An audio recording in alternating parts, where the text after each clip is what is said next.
The coffee was still hot enough to steam when I stopped walking.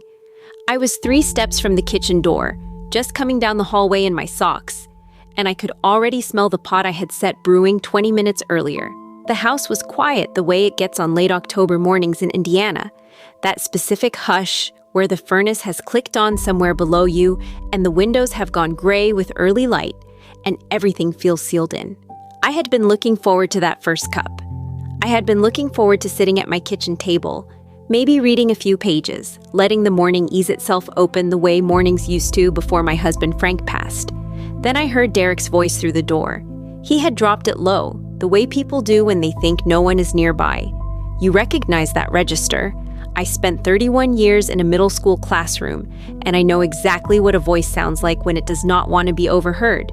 It sounds like it is pulling its own edges in. I did not open the door. I stood in the hallway in my socks and my old flannel robe, with a coffee mug held in both hands, and I listened. Some things you cannot unhear. Once certain words pass through a door and reach you in a hallway, they do not turn around and go back. They find a place in you, and they stay. I heard my son say my savings account. I heard him say she won't question it if I explain it right. I heard him say the power of attorney language is already in the draft from 2 months ago. We just need her to sign. I stood there for what felt like a very long time.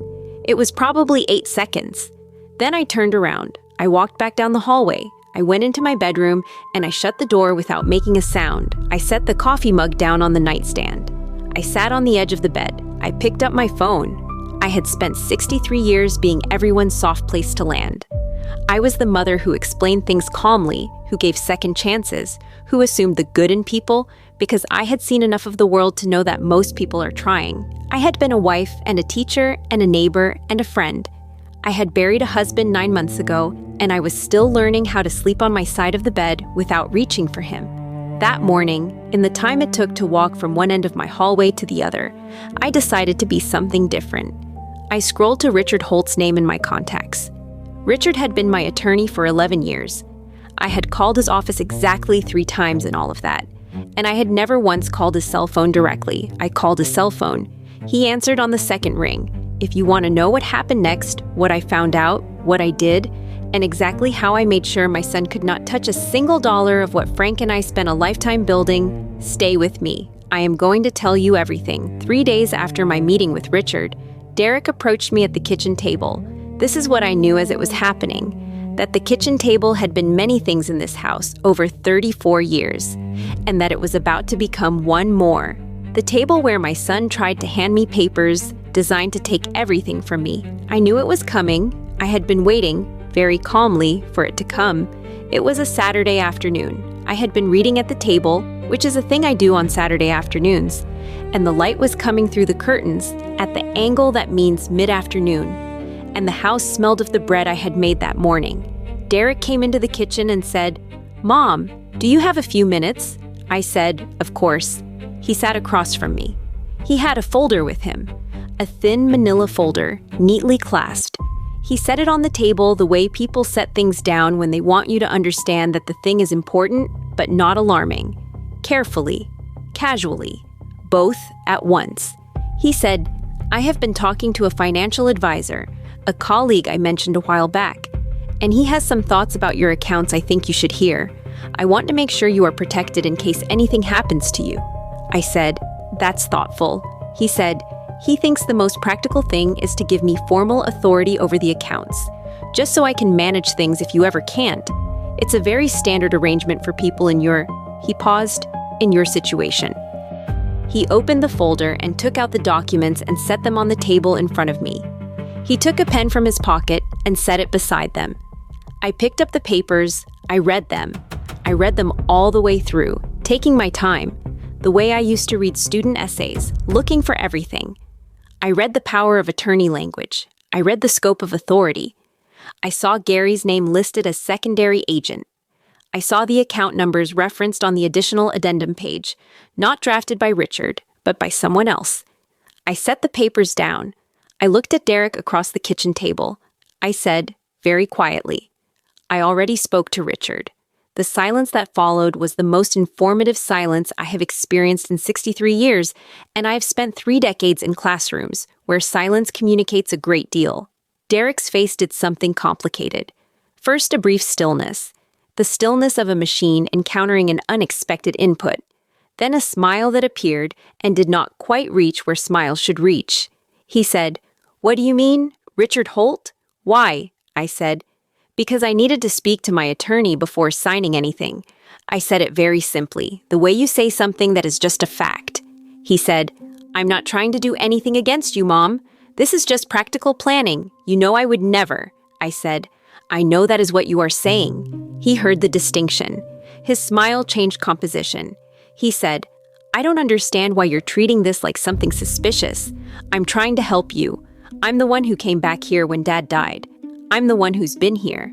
I said, "You have been here. That is true." He said, "This is Richard putting things in your head. He's a lawyer. He sees problems in things that aren't problems." I said, "Derek, I know what I heard through the kitchen door on Thursday morning." The kitchen was very quiet. The bread smell was still there, faintly. The clock on the wall was ticking. Derek said nothing for 3, 4, 5 seconds. Then he said, "I don't know what you think you heard." I said, "I think I heard what I heard." I said it exactly as steadily as I felt it. I was very steady. I said, "Gary's name is on these papers." He went pale. He actually went pale. The color withdrawing from his face in a way I recognized and had never expected to see directed at me. He said, "Gary had nothing to do with the drafting of this." I said, "It is helpful that you understand the legal implications of his name being on the document." He sat with that for a moment. Then he said, "I can't believe you're doing this." I said, "You should take those papers with you when you go." He took the papers. He stood up. He left the kitchen, and I heard his footsteps go down the hall, and I heard his bedroom door close, not slam, which told me something about where he was in his own processing. He left the house sometime in the next hour. I did not see him go. I sat at the kitchen table after he left, for perhaps 10 minutes, without doing anything. The bread smell was fading now. The afternoon light was moving. It was an ordinary Saturday afternoon in my house, and I was alone in it. And I had just said to my son's face what I knew, and it was finished. I was not crying. I did not feel like crying. I felt like a person who had just accomplished something that required a great deal of them, and had done it, and was now very quietly tired. I made myself a cup of tea, and I sat with it until the light changed. When the document Richard had prepared arrived via email 2 days later, I printed it and read it at the kitchen table with my glasses on and my coffee beside me. Richard had noted in his covering message that the situation had resolved cleanly. There was nothing Derek could do, legally, and the contemporaneous account I had written would serve as documentation if anything developed. He suggested I have no further discussions with either son about finances without counsel present. I called Gary that afternoon. I had been thinking about what to say and how to say it, in the same way I used to think about how to handle a difficult parent conference. What was essential, what was generous, what was firm? He answered. He sounded the way he sounded when he was in trouble, which I recognized from the time he was 17 and had crashed his father's car and called home from a gas station. A particular quality of voice, smaller than usual, aware of something. I said, "I know you were part of this." He said, "Mom." I said, "I am not interested in relitigating it. I want to say one thing, and I want you to hear it." He said, "Okay." I said, "If this is the kind of person you are willing to be, I need you to understand that the decisions I make about my estate, about everything I have and who receives it, will reflect the kind of person you are willing to be. That is how it works." He was quiet for a long time, long enough that I thought perhaps the call had dropped. Then he said, "I know, I'm sorry." He cried a little on the phone. I sat with the sound of it and felt very little. Not cruelty, not satisfaction, more like distance. The particular distance that opens up between you and a person once you understand what they are capable of. I said, "I hope someday you'll actually be the person you're sorry for not being." He said he would try. I said, "All right, we can talk again in some time. Not now." I hung up and sat there in the quiet kitchen and thought about what it costs. That kind of conversation. And then I thought about what it would have cost me not to have had it. Derek moved out at the end of November. He took his things in the course of a weekend while I was visiting Dorothy in Maple Grove, which he knew and which I had planned around. I did not want a scene or a production or a tearful conversation in the driveway. I wanted the practical fact of his absence to simply materialize while I was elsewhere, so that when I returned on Sunday evening and opened the door, what I found was a house that was mine again, straightforwardly and completely. The guest room smelled faintly of his soap. I stripped the bed and washed the sheets and opened the window for an hour, even though it was cold. And by Monday morning, the room had just its old smell again, wood and thyme and a particular quiet. I relearned the house that winter. That is the only way I know to describe it. I had lived there alone after Frank died, technically. But with Derek quickly installed, it had never quite been a solitude I had settled into. Now it was just mine. The mornings, the afternoon light through the curtains, the sound of the furnace clicking on in the pre-dawn dark. I made my coffee alone, and I sat at the kitchen table alone, and it felt strange at first, and then it felt right. And then it felt like something I had missed without knowing I was missing it.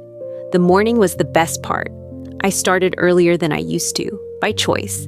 The sky was still gray at 5:30 in Indiana in December, and the tree outside the kitchen window stood in it bare and still. And I would sit at the table with both hands wrapped around my mug and just look at it for a while. Not thinking in words, just being in a room that was mine. There is a thing that happens to women, I believe, particularly to women who spend their lives devoted to other people, which is that we organize ourselves around others so completely that we forget there is an interior to organize around. I had been a mother for 51 years, a wife for 32 of those, a teacher for 31. My attention had been consistently outward, toward the people I was responsible for. I had not been selfish exactly, but I had been occupied, and the occupation had been so total that I had lost the habit of my own company. That winter, alone in the house, I began to reacquire it.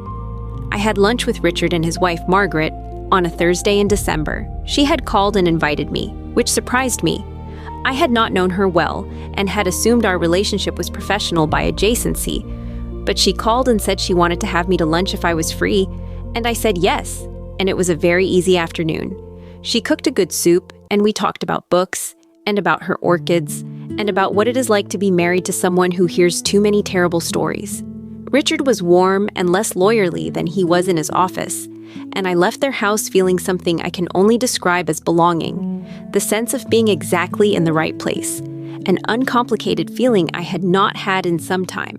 The following week, I called Dorothy's book club coordinator and asked if the January meeting still had space. She said there was always space for me. She said it as if she had been standing at the door waiting. I drove up on a Thursday evening in January and sat in a circle of 8 women in Dorothy's living room, which smells of dust and good tea and 40 years of accumulated books. And we talked about a novel I had read in 3 days because I had been so eager. I laughed 3 times that evening, genuine, unperformed laughter, the kind that surprises you slightly. I drove home in the dark on the interstate, feeling like someone who had rejoined something she had not known she had left. I want to tell you what I found when I started going through the rooms of myself I had let sit unused. I do not mean this metaphorically, I mean it almost literally. That winter I went through the house room by room, and I also, in a less visible but equally systematic way, went through the interior version. I asked myself what I had wanted to do for the last several years that I had not done. The answers came more quickly than I expected, which suggested they had been waiting. I wanted to read more. I was doing that. I wanted to take the trip to Portugal that Frank and I had been planning and had kept not taking. I called a travel agency in February and made the first inquiries. The trip was not for that year. I had to prepare. But I made the inquiry, and that made it real. I wanted to learn to do the crossword properly, not the Monday ones, the Thursday ones, the ones that have tricky wordplay and require a different kind of thinking. I started Tuesday mornings with the Times and refused to look at solutions. I was bad at it for a month and then less bad. I wanted, more than anything, to feel at home in my own house in the morning. I had this. The kitchen table remained what it had been, what it has always been. I sat at it every day, but its meaning had adjusted, the way the meaning of things adjusts after you have used them hard in difficult circumstances. It was still the table Frank built. It still held 34 years of family decisions and difficult conversations and ordinary dinners. And now it also held this. The morning I had sat here at 2 in the dark and felt something settle into place, and the afternoon Derek had laid his papers on it, and I had said what I knew, and the evenings I had eaten at it alone and found that alone, as a condition, had its own modest kind of dignity. It is a good table. I have stopped thinking of it as the place where things happen to me. It is just where I sit. Dorothy came down to visit in February. She stayed a long weekend, and we went to a museum and ate too much good food and stayed up late talking. She walked through the house on the first morning and said, "This place feels like you now." And I thought about what that meant and decided it meant exactly what it said. At some point, things stopped being about Derek. That is the honest version. There was a period in the early winter when he occupied my thinking too much, when I turned over what I knew and what I still did not know and what I should have done earlier. And then at some point that thinking became less interesting to me than the other things I was attending to. The Portugal research, the crossword, the lunch with Margaret and Richard, the book club drive home in the dark. He sent me an email in March. It was not an apology exactly. It said he hoped I was well and that he wanted me to know he had always cared about me. I read it twice and then I went back to the crossword. I did not answer it that day. I have not answered it yet. I do not know if I will. That is not anger. It is something quieter. The awareness that some relationships, once you have seen them clearly, require renegotiation before communication is possible. And I have not yet decided what the terms of that renegotiation are, or whether there are any. I am going to tell you what I believe now. At the end of this story, I believe that being loved is not the same as being safe. I had confused these things for a long time, and I suspect I am not alone in that. The people who love you can be exactly the people who are dangerous to you, because love is complicated, and because people are complicated, and because the same child who cried at the end of a book about a boy and his dog can grow into a man who stands at your kitchen counter and talks on the phone about your savings account. This is not a reason to love less generously, but it is, I think, a reason to see more clearly, to hold love and judgment at the same time, which is not comfortable, but which is necessary.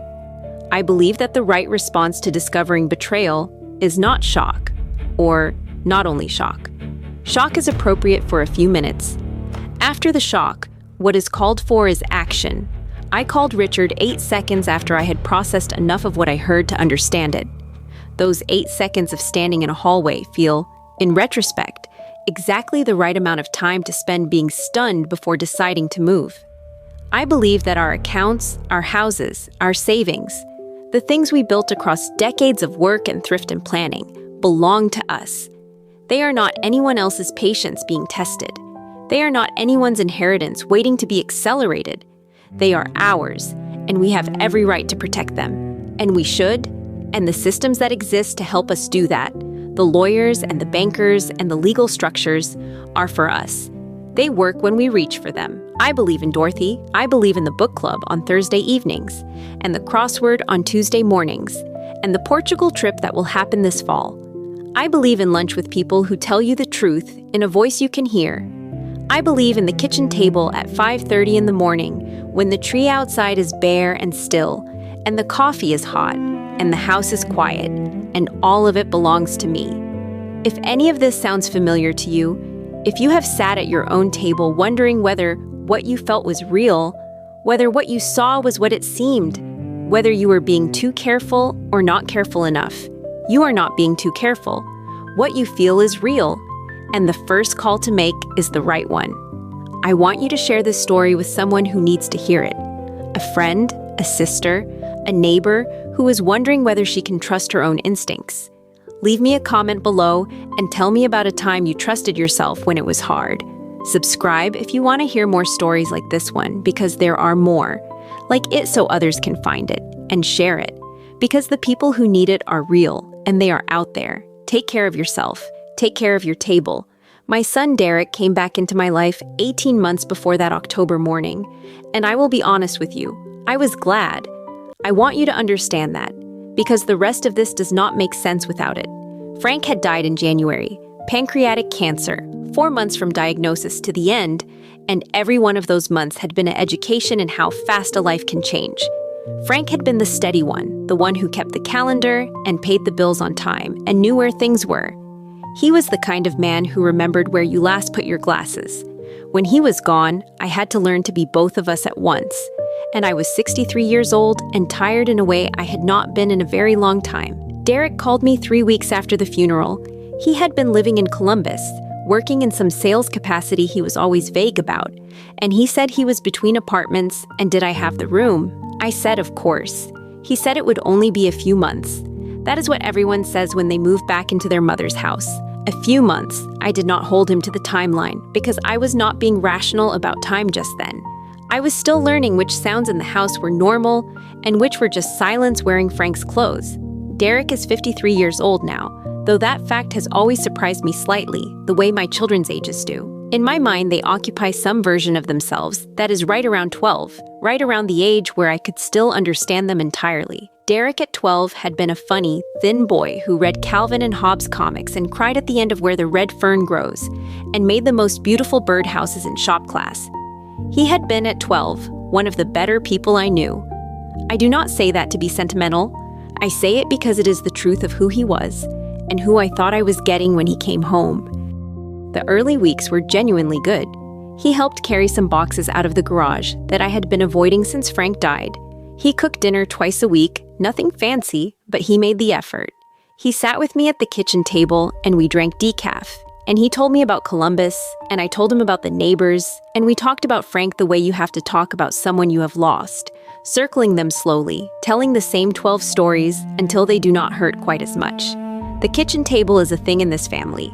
Frank built it 34 years ago from a kit he ordered in the mail, and it is solid oak and it seats 8, which is 3 more than we have ever needed at once. But Frank liked the proportions. Every major decision I can remember making happened at that table. Every school conference, every financial discussion, every hard conversation. When Derek came home and we sat at it together, I felt something reopen that had been shutting down since January. The house felt inhabited again. That is what I want you to hold on to as I tell you the rest of this. How real it felt. How correct. Frank had been very careful with our money. This is not a boast about him, just a fact. He had grown up in a house where there was never quite enough, and he had carried that history with him the way some people carry old injuries. He watched the accounts. He talked to our financial advisor twice a year. He kept a binder in the second drawer of his desk with statements and account numbers and a list of what was where. When Frank died, I inherited that binder, and with it, the responsibility of understanding things I had always let him track. I was not ignorant about our finances, but I had been deferential in a way I was not proud of. And after January, I had to learn fast. The accounting as it stood, the house was paid off, had been for 12 years. There was an IRA in my name and a second one in Frank's name that had passed to me through the beneficiary designation. There was a regular brokerage account we had been funding for 20 years, and there was a joint savings account that Frank and I had always called the quiet money, the kind of account that just sits and earns, and you do not touch unless something goes seriously wrong. Together, the accounts were enough to see me comfortably through the rest of my life, if I was reasonable. I did not have extravagant habits. I had never been someone who needed extravagant habits. I gardened. I read. I had a book club I had been meaning to rejoin for 6 years. I had a sister in Maple Grove and a few good friends and a mortgage-free house and a pension from 31 years of teaching. I was going to be fine, but I had made one mistake. Or it felt like a mistake in hindsight. At the time, it had felt like good sense. 3 months after Frank died, I had been going through paperwork, and I found a form in his desk, a financial power of attorney document he had been meaning to update. The language on it was old, and Frank had meant to revise it.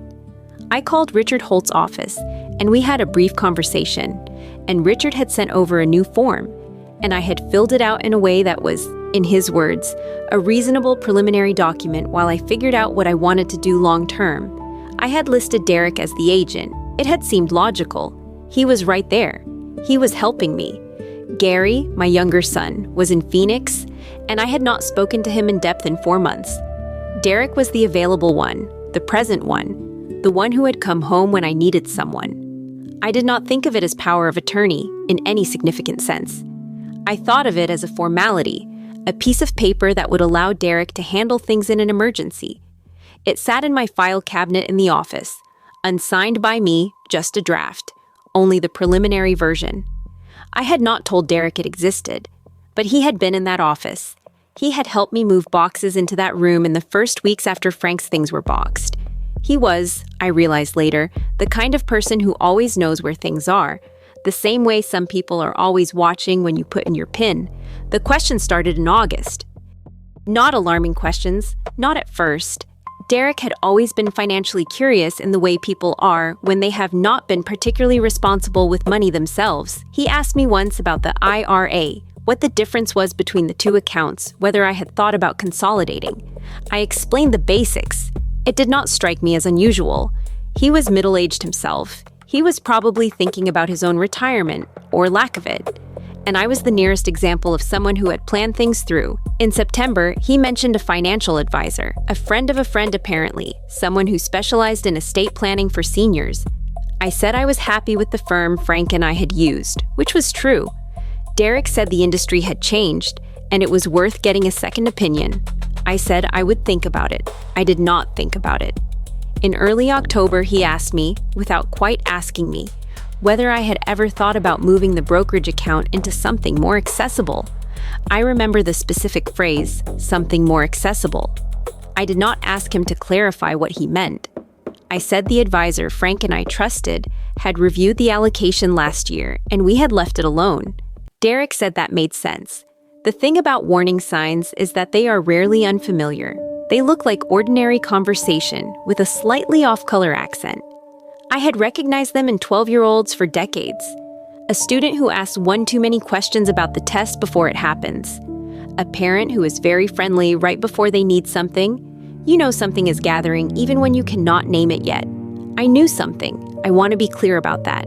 There was a low and specific discomfort that lived in the back of my thinking through October.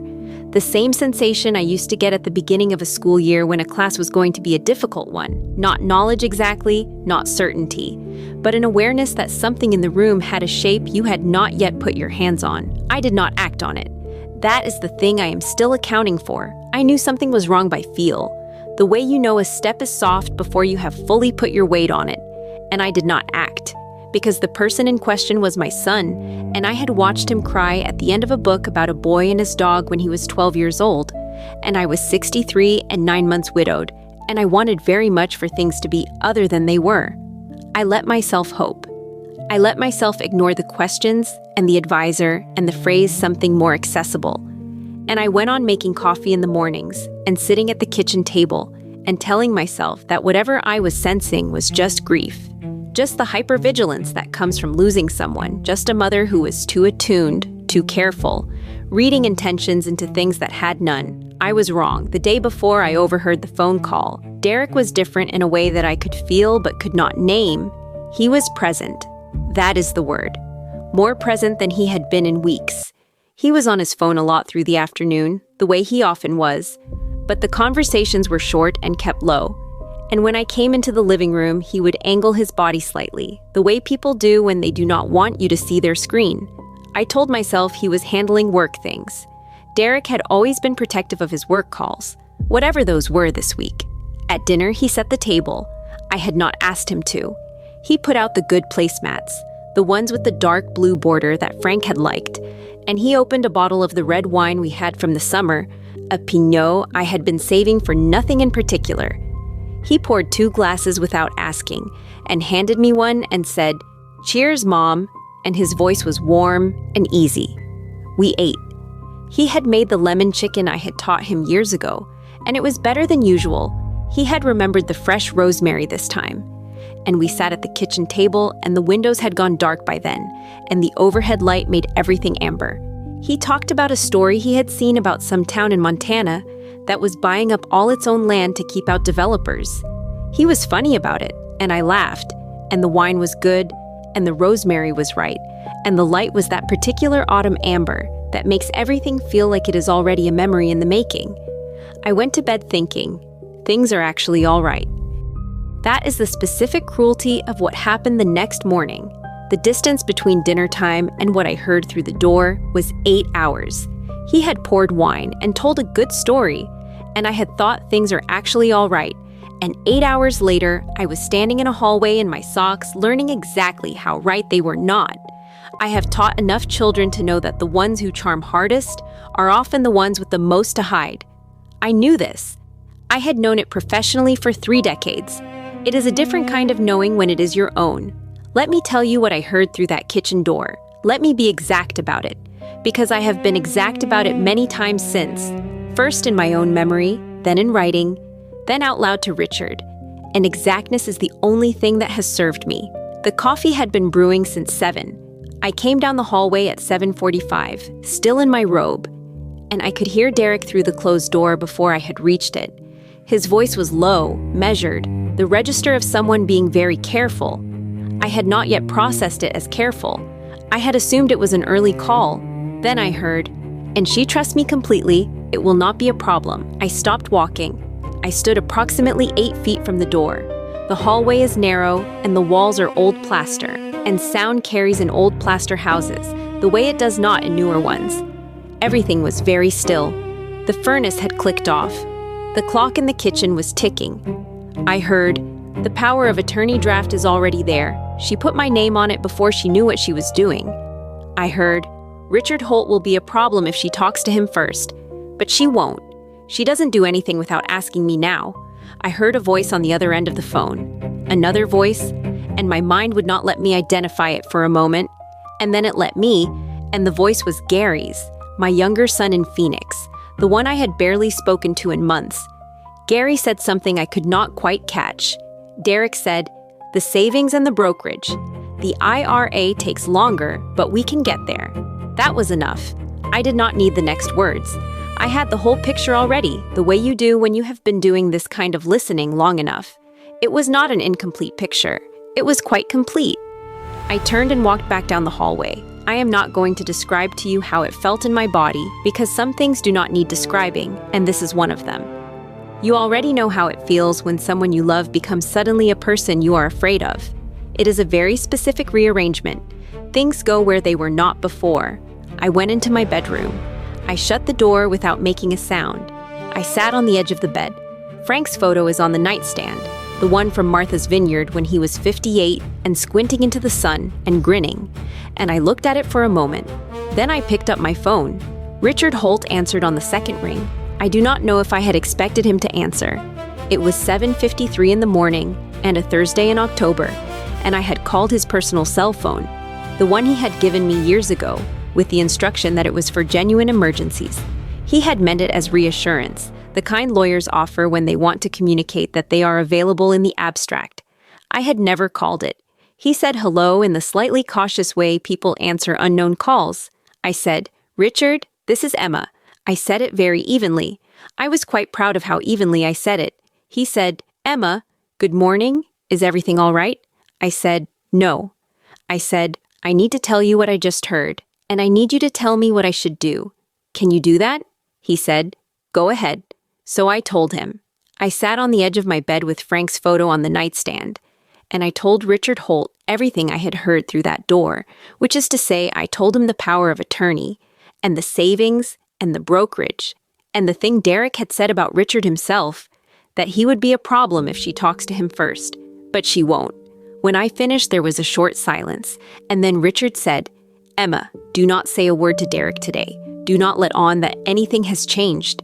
Can you do that?" I thought about the dinner the night before, the rosemary chicken and the pinot, and the way Derek had looked across the kitchen table at me with his open, easy face. I thought about the fact that I had already spent the last 2 months not saying things I noticed. I said, "Yes, I can do that." He said, "Come to my office first thing tomorrow morning. Do not call me again from the house today. Use your cell if you need to reach me. And Emma," he said, and his voice shifted into something quieter and more careful, "I want you to hear me clearly. You did the right thing calling. You did exactly the right thing. I do not know why that last sentence went through me the way it did. I was 63 years old. I had been doing right things my entire life without anyone noting the fact. But those words, said by someone I trusted, on a morning when I was sitting at the edge of my own bed in shock at my own son, went through me like something warm and specific. I said, "Thank you, Richard." I hung up. I sat for another minute. Then I set the phone on the nightstand next to Frank's photo, and I stood up, and I straightened my robe, and I opened the bedroom door and walked back down the hallway toward the kitchen. The door was open this time. Derek was standing at the counter, pouring his own coffee. His phone was back in his pocket. He was wearing a gray sweatshirt, and his hair was not yet combed. He looked exactly the way he always looked in the morning. He looked like my son. He said, "Morning, Mom. Coffee's ready." I said, "I can smell it. Thank you." I poured my cup. I sat at the kitchen table. I said, "What are your plans today?" He said, "Probably just some calls and emails. Nothing big." I said, "I might go over to Carol's later. She wants to show me what she's done in the back garden with the mums." He said, "Sounds good." We had our coffee. I want to tell you about that day, because it was one of the harder things I have done in my life, and I think it deserves its proper accounting. I have done difficult things. Teaching middle school for 3 decades is difficult in ways that people who have not done it do not fully credit. Nursing a husband through 4 months of terminal illness is difficult. Being a widow in a house you shared for 32 years is difficult, especially the first winter, especially the silences you fill with any sound you can find. But maintaining a completely normal face and voice and manner for an entire day while sharing a house with a person you have just discovered wants to take everything from you, that is a different kind of difficult. It requires a particular kind of stillness, the stillness of someone who is not reacting, who is saving all of their reaction for later, who is running some quieter engine underneath while the visible surface stays level. Derek was home most of the day. I went to Carol's as I had said I would, and I stood in her back garden, and I looked at the mums, and I said the right things about the color and the arrangement. And Carol offered tea, and I sat at her kitchen table and had tea and talked about ordinary things. And the whole time I was somewhere else entirely. When I came home, Derek had ordered a pizza, one of those delivery apps, and he had gotten the kind I like, the thin crust with the olives, because he pays attention to things like that. He pays attention to the details that make you feel known. I had always seen this as love. I was revising my interpretation. We ate at the kitchen table, and he asked me about Carol's garden, and I told him about the mums, and we talked about whether the late frost would hurt them, and he refilled my water glass without being asked. He was kind and easy and present all through dinner. I went to bed at 9:30. I told him I was tired. He said, "Sleep well, Mom." He called me Mom the way he always had. The same tone, the same familiar small warmth. I did not sleep. I lay in the dark with my eyes open, and I thought about things. I thought about Derek at 12 in the shop class, and Derek at 20 struggling with the same money problems that had apparently followed him to 53, and about what it costs a person to look their mother in the face at the dinner table and be genuinely easy and genuinely warm while planning to take what she has. I did not understand it then. I still do not fully understand it now. There are things you do not understand even when you have all the facts. I held Frank's photo in the dark for a little while. I thought about what he would say if he were here. Frank had not trusted Derek as unreservedly as I had. He had loved him fiercely. But he had watched Derek's financial choices for 30 years, with a quiet concern he had mostly kept to himself. I wondered, in the dark, whether Frank had known something I had not let myself see. At 2 in the morning, I got up and made myself a cup of chamomile tea and sat at the kitchen table alone and looked at the room where it had happened, where Derek had stood at the counter talking to his brother about my savings account, and I felt something settle into place in me that had been trying to settle all day. Not peace exactly, more like decision. I drank the tea, I rinsed the cup, I went back to bed, and I slept. I told Derek the next morning that I had a hair appointment. This was not a lie exactly. I did have an appointment. It was with my attorney. I chose the word appointment and left out the modifier, which felt like a distinction worth preserving. Derek said, "You need a ride? I can take you." I said, "No, thank you. I like driving myself. You know that." He said, "Of course." I took my good coat, the charcoal wool one with the large buttons that Frank had bought me the Christmas before he was diagnosed. I took my purse with the main documents inside, the ones from my own file drawer, the preliminary power of attorney draft, the original will, the account statements I had been keeping current since January. I had pulled them the night before, quietly, while Derek was watching television. I had put them in an accordion folder and put the folder in my car. The drive to Richard's office takes 22 minutes. I drove it in the particular focused quiet of someone who has made a decision and is now simply following through. The maples along River Road had gone a color I do not have a word for, lighter than orange and deeper than yellow. And under other circumstances, I would have found them beautiful. I noted them the way you note things when you are somewhere else. Richard was waiting for me. His office is in a 2-story brick building on the corner of Elm and 5th that has been there since the 1960s. And the interior smells of old carpet and window cleaner and something faintly like coffee. And his assistant Patrice, who has worked for him for at least 25 years, looked up when I came in and said, "Good morning, Emma. Go right on back," as if she had been told to expect me, as if she already knew. Richard stood when I came in. He is a tall man with a gray beard he has had since I first retained him, and he has a firm handshake and the kind of steady eyes you want in someone managing your interests. He said, "Sit down, Emma." He said it the way a doctor says it, or a teacher, gently but with authority. I sat. I set the accordion folder on his desk. He said, "I want to tell you what I have been thinking about since your call yesterday morning, and then I want to hear anything I have missed."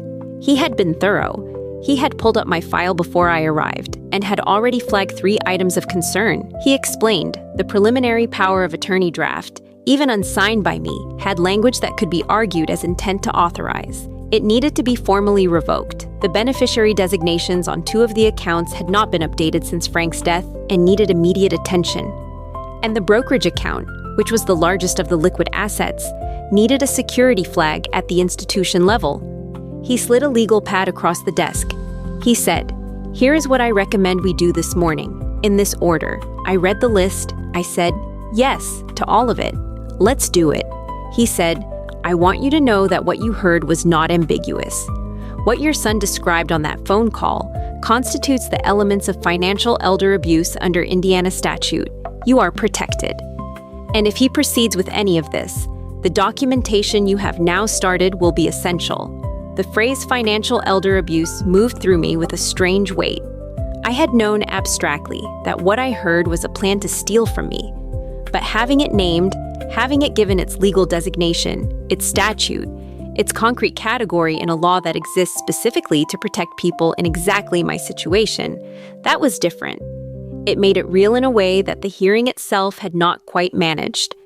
I said, "I want to make sure there is nothing he can do." Richard said, "By the time we are done this morning, there will be nothing he can do." We spent 3 hours in that office, 3 hours in his quiet corner room with the old carpet and the window that looked out at the parking lot, and Patrice bringing us coffee at 10 o'clock without being asked.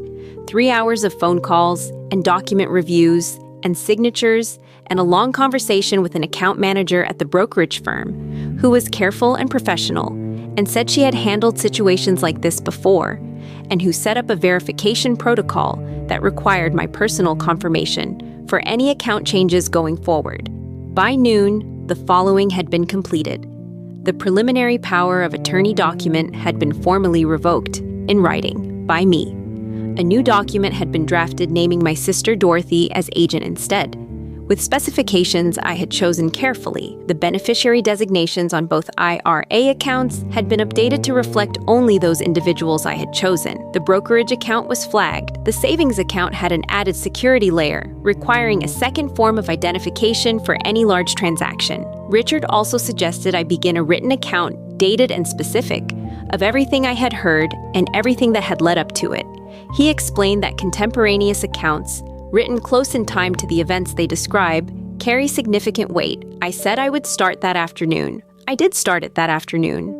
I am, among other things, a former English teacher, and the task of writing things down precisely and honestly is one I have always been capable of. I walked out of Richard Holt's office into an October noon that was colder than morning and smelled of wood smoke from somewhere nearby, and I stood on the sidewalk at the corner of Elm and 5th for a moment and felt, for the first time since that hallway, something like the ground under my feet. Not happiness, not relief exactly, but solidity. the sense of having taken a step that could not be unstepped. I drove home. Derek was not there. He had left a note saying he was running errands. I made a sandwich and sat at the kitchen table and ate it, and then opened my laptop and began to write. That evening, I did something I had not done in some time. I called my sister Dorothy. Dorothy is 79 and lives in Maple Grove, which is 2 hours north on a good day, and she has been the only person in my immediate family who has never required me to manage her feelings while managing my own. She is sharp in the way of people who have been paying close attention their entire lives. She reads constantly. She volunteers with the county literacy program. She plays terrible bridge and refuses to admit it. I called her cell, and she answered after 2 rings and said, "Emma, what's wrong?" I had not said anything yet. She knew from the pause. So I told her. I told her about the hallway and the door and what I heard and what I had done the next morning. I told her without crying, which surprised me somewhat. I had expected to cry, and I did not. My voice stayed level throughout, and I think that itself was some kind of information about where I was. Dorothy listened to all of it. She did not make sounds in the middle. She did not say, "Oh my goodness," or anything along those lines. She simply listened, and when I was finished, there was a brief pause, and she said, "What you need to do right now is feed yourself something hot, and then I want you to stop being surprised." I said, I know I should have seen it." She said, "That is not what I mean. I mean, stop being surprised that he turned out this way. You have been surprised your whole life every time Derek did something disappointing. You are surprised every time. And every time it costs you." I did not say anything for a moment. She said, "You always hope the best for him. That is not a flaw, Emma. It is just something that cost you dearly this time. And you need to stop paying for it." There is a thing Dorothy has always had, which is the ability to say a hard truth in a voice so free of judgment that you cannot be angry at her for saying it. You can only sit with it. I sat with what she said for a long moment, and I felt something shift inside me that I can only describe as a letting go of something I had been holding so long I had forgotten it had weight. I said, "I have put fresh pasta on. I should go." She said, "Good. Eat. And call me tomorrow." I said, "I will." I did not cry until I hung up, and even then, it was brief. There was nothing sentimental about it. It was just the body doing what it does when you have been holding something all day, and finally someone gives you permission to set it down. There is a thing I did not tell you yet, and I want to tell it now because it belongs to the story, and I have been deciding where to put it. About 3 weeks after Derek moved out, I found something in the house. I had been going through the guest room, which I had been half avoiding because going through it entirely meant actually looking at it. And while I was sorting the closet shelf, I found, behind a stack of old board games and the dust jacket of a novel that had belonged to Frank, a notebook. It was a regular wire-bound notebook, the kind you buy at any drugstore, and it had Derek's handwriting on the inside cover. I want to tell you that I did not read it, that I set it down and respected the privacy of it, but I did read it. I am 63 years old and recently widowed, and my son had just tried to rob me, and I read the notebook. Most of it was inconsequential. Phone numbers, a few grocery lists, some notes about what appeared to be a job prospect from the spring. Then, near the back, there were a few pages that were different. They were written in a different hand, more careful, less casual, the handwriting of someone thinking through something they considered important. There were column headings, account types, an estimated dollar figure next to each. Then, below that, a rough timeline. Month by month, I stood in the guest room closet and read my son's financial plan for taking what I had, written out in columns with approximate dates. I photographed each page with my phone. I sent the photos to Richard the same afternoon. He said thank you, Emma, and that he would add them to the file. He said it was not uncommon for this sort of thing to be documented by the person doing it. He said sometimes people write things down because it makes the plan feel real to them, more achievable, more permitted. That is the word that stayed with me, permitted, as if writing it down was a way of authorizing yourself. I thought about what kind of permission my son had been giving himself while sitting in my guest room, at the desk where Frank used to sit when he paid bills, in the house where he grew up, while I made coffee downstairs and set the table, and told myself things were actually all right. I put the notebook in the recycling. I did not want it in the house. Then I reconsidered and took it back out because Richard might want the original, and I put it in the accordion folder with the other documents. And then I went back downstairs and made dinner, and did not think about it as much as I thought I would. I tell you this portion of the story because it answers a question I know some of you are holding. Was I sure? Was I certain that what I heard was what I thought it was, and not the misinterpretation of a worried, newly widowed woman? Was there a version of this where I had heard wrong, or misunderstood, or let grief make a monster of someone ordinary? There was not. The notebook answered that. The columns and the account figures and the monthly timeline answered that. My son had been sitting in my house plotting what to do with what I had, and he had been writing it down because writing things down made them feel real and achievable and permitted.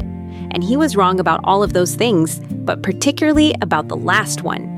Nothing about what he planned was permitted, not by law and not by me. I have not told you about Patricia yet, and I want to because Patricia matters to this story even though she enters it late.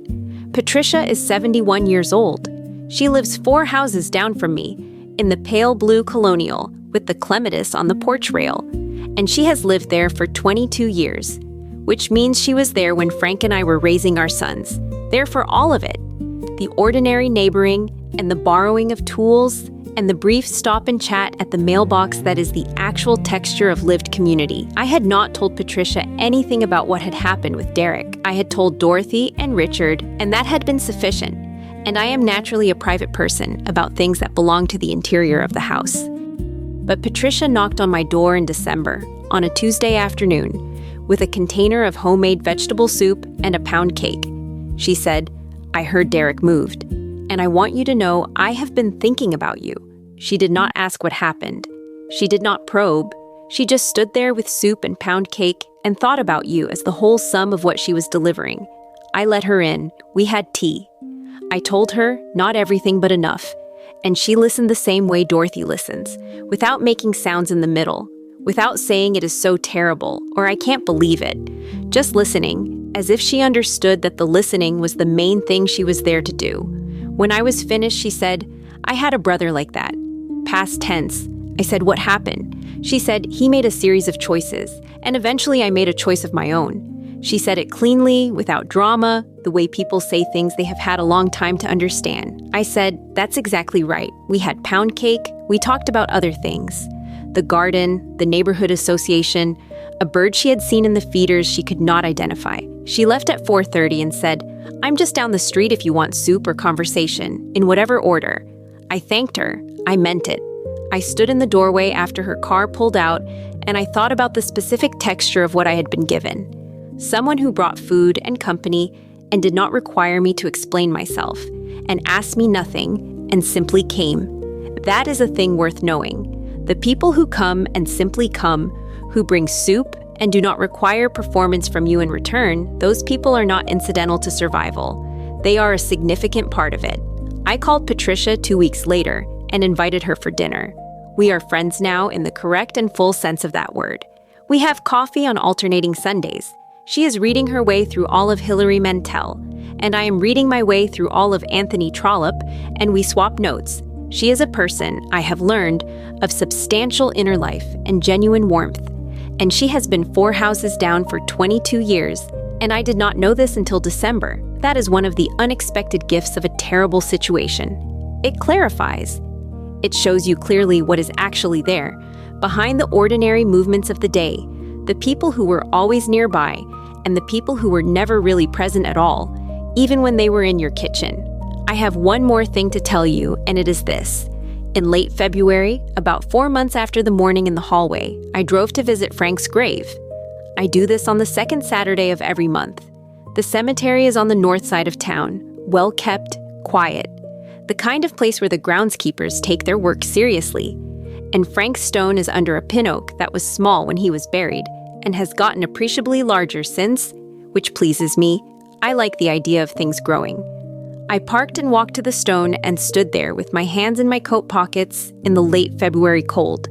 The ground was hard. There was a skin of old snow in the shadow of the hedge, but the rest of it was bare and brown and waiting for spring. I talked to Frank, which I do. I am not philosophical about this. It is simply something I do, speaking to the person in the direction of where he is arranged.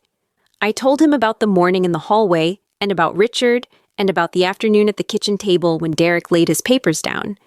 I told him what I had said and what Derek had said back. I told him about the notebook. Then I said, "You were right to be concerned about him. I was not, and you were, and I want you to know that I see that now." I stood there for a few minutes. The oak moved slightly above me. Then I said, "I'm all right, Frank. I want you to actually know that. I'm all right in the way that means it." I walked back to the car. I drove home. I made myself a good dinner, and I sat at the table with a glass of wine and I ate it slowly, and I looked at the room, at the table he had built, at the walls we had painted twice together, at the particular amber light that comes through those curtains in the late afternoon. I thought about what I had protected. I thought about what had almost been taken.